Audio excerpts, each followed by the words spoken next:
Keiichi Tsuchiya drifts using 6 different drift techniques. サイド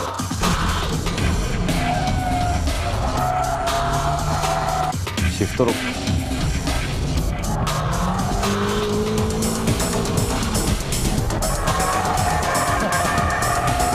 パワーオーバー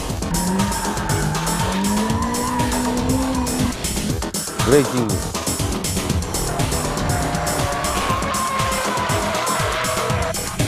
フェイントアクセルオフ In this issue of BMI's special edition, we will focus on the art of drifting performed by the Drift King himself, Keiichi Tsuchiya. We'll go through all 6 basic techniques essential to drifting and further analyze how Tsuchiya is using these techniques from various camera angles. Let us guide you to the world of the Drift King's Drift Bible. First of all, we'll take a look at how a drift machine should be tuned and modified. Looking at this S14 Sylvia with limited modifications to only the suspension area, you can say that drifting is not about power. Going sideways, relying on only brute power, is not what Tsuchiya aims for. So how should a beginner set up his or her machine to drift like the king? Okay, so what's the least amount of tuning you need to drift? We had lots of stuff done to our car right here, but you don't need to go all crazy to start drifting. First of all, you have to start with the suspension. Then you should also change the brake pads and brake fluid, but that's about it.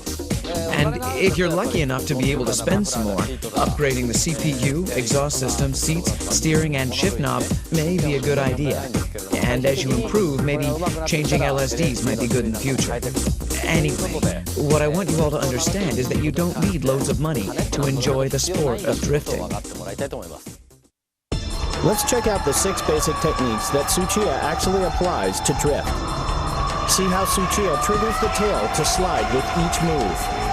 To make it easier to analyze each drifting procedure at low speeds, we'll use the second hairpin at a Bisu circuit going counterclockwise. To begin with, I'll show you what I was doing back in the days, long before anyone recognized me. This should be the entry-level technique for all novice drifters. First of all, I cut the springs shorter on my car, and then you go out and turn your car sideways. There's no difficult weight transition involved here. We'll first use the e-brake to go sideways. Then we'll try what's called the shift lock, and then on to the power drift. That doesn't require much skill. I'll show you these 3 techniques.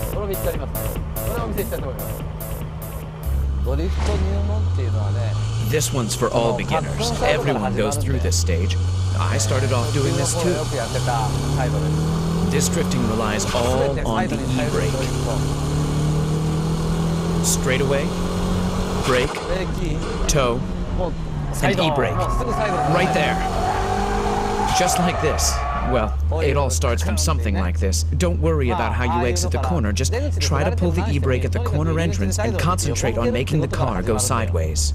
You brake and then turn the wheel, step on the clutch, and pull the e-brake. Release the e-brake, go into counter-steer mode, then wait. Wait until you know that the car is facing the corner exit direction. Then you gently start stepping on the gas. How hard you should step on the gas pedal should depend on how much you're sliding and counter-steering. All of this should get you to exit the corner in one piece. One must learn the timing and the rhythm of the Drift King's drifting procedure and actually feel the exact moment the tail slides in order to master the 6 basic drifting techniques. The length of the tail slide depends on the steering angle, plus how long and how strong the e-brake is being pulled. All maneuvers must be done smoothly and timely, and to do that, having the right driving position becomes crucial. This is a must in order to give a car a quick countersteer and respond to the car's slightest movement. Let's check out how Tsuchiya is controlling the gas pedal from the outside. You can see he's controlling the drift without opening the gas all the way.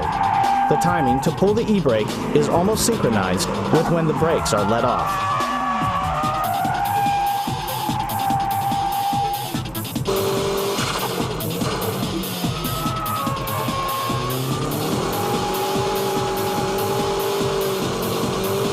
The second technique is the shift lock. Notice that Tsuchiya's right foot is not doing the heel and toe move. Okay, let's now look at the shift lock. I used to do this on snow and wet surfaces. I don't recommend to do this on dry roads, but here we go.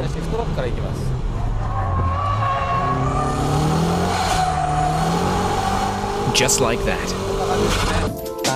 Kick the gas all the way in third gear. Brake, steer, then boom. You let the clutch go without using heel and toe. The rear will suddenly lock. Then you slide, counter steer from here. Rest is the same as a side brake drift. The corner entry procedure is the same as the side brake drift. The important point here is when to release the clutch.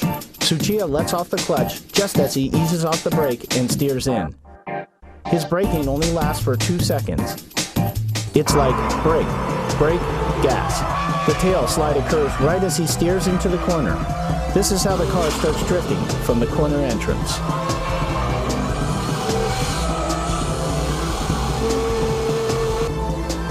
In power over drifts, throttle control is the key.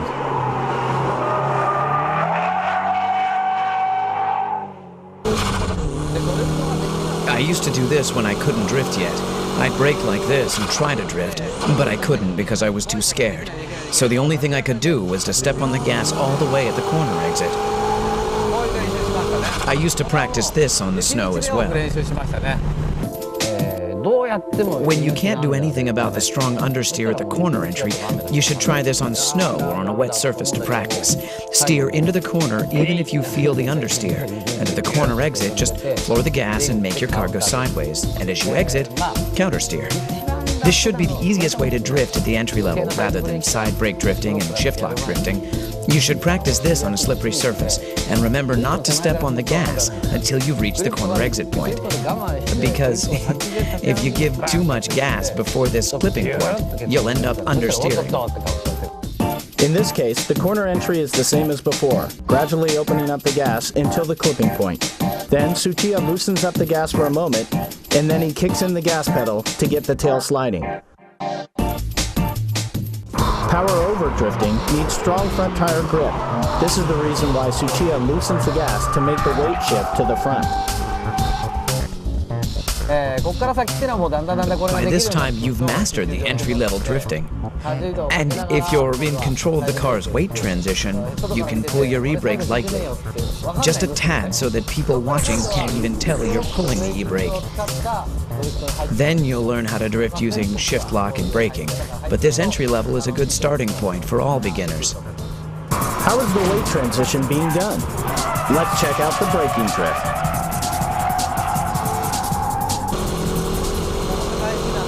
The three important things here are when to steer in, when to shift down, and how long you keep braking.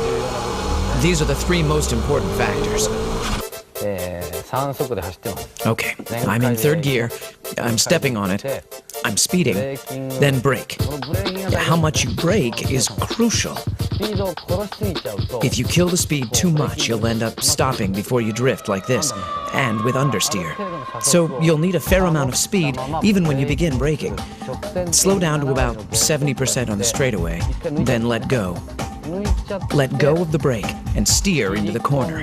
Here, you're a little overspeeding. If you brake through the corner, you'll end up with understeer. So first brake and then turn, heel and toe and steer in towards the clipping point. You'll be overspeeding here as well.